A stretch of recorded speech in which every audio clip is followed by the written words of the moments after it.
বন্দীদের আটক রেখে চলত অকথ্য আচরণ। কি এই আয়নাগর? কোথায় আছে হাসিনার ভয়ঙ্কর জেল? বাংলাদেশের সাম্প্রতিক গণবিক্ষোভ ও তার জেরে আওয়ামী লীগ সরকারের পতনের পর একটি বিশেষ শব্দ সমাজ মাধ্যম থেকে সংবাদ মাধ্যমে ঘুরতে শুরু করেছেন।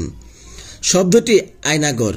শব্দটি সমাজ মাধ্যমে যেভাবে উপস্থাপিত হচ্ছে তার নেপথ্যে যেন থমকে থাকছে অবিমিশ্র ঘৃণা এবং আতঙ্ক। কি এই আয়নাগর?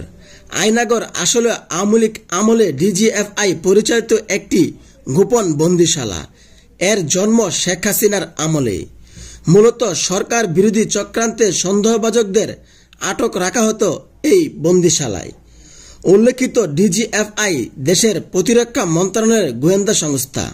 গত 6 আগস্ট ব্যারিস্টার আহমেদ বিন কাসেম আরমান এবং প্রাক্তন সেনা আধিকারিক ব্রিগেডিয়ার জেনারেল আবদুল্লাহি আমান আজমি 8 বছর নিখোঁজ থাকার পর জনসমক্ষে আসেন।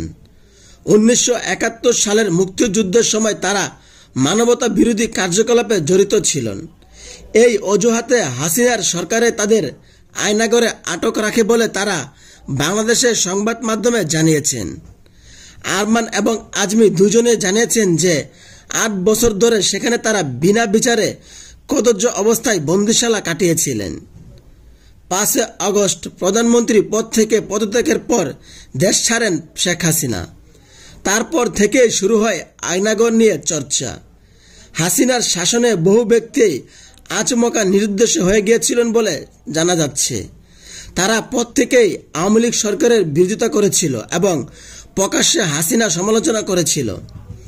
ঠিক যেভাবে নাৎসি জামানায় জার্মানিতে বিরোধী পক্ষকে কনসেন্ট্রেশন ক্যাম্পে আটক রাখা হতো, ঠিক যেভাবে নাৎসি জামানায় জার্মানিতে বিরোধী পক্ষকে কনসেন্ট্রেশন ক্যাম্পে আটক রাখা হতো, সেই আঙ্গিকেই আয়নাগর চলত। এমনটাই জানিয়েছেন সেখান থেকে বেরিয়ে আসা বন্দীরা। শুধুমাত্র ঢাকা শহরেই নাকি এমন 23টি বন্দিশালা ছিল, এর মধ্যে একটি আয়নাগর। মানবাধিকার নিয়ে কর্মরত কয়েকটি সংস্থার সমীক্ষা অনুযায়ী 2009 সালে প্রায় 600 ব্যক্তিকে রহস্যজনকভাবে নিখোঁজ হন।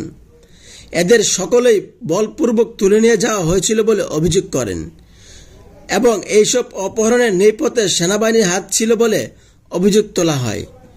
বিভিন্ন মানবাধিকার সংগঠনের দাবি শুধু তৎকালীন সরকারের সমালোচনাকে নন, চরমপন্থী বা সন্ত্রাসী হিসেবে চিহ্নিত করলেও বহু মানুষকে আয়নাগর বা সেই জাতীয় গোপন বন্দিশালাগুলোতে আটক করা হয়েছিল, যাদের মধ্যে কিছু সংখ্যক মানুষকে মুক্তি দেওয়া হয়।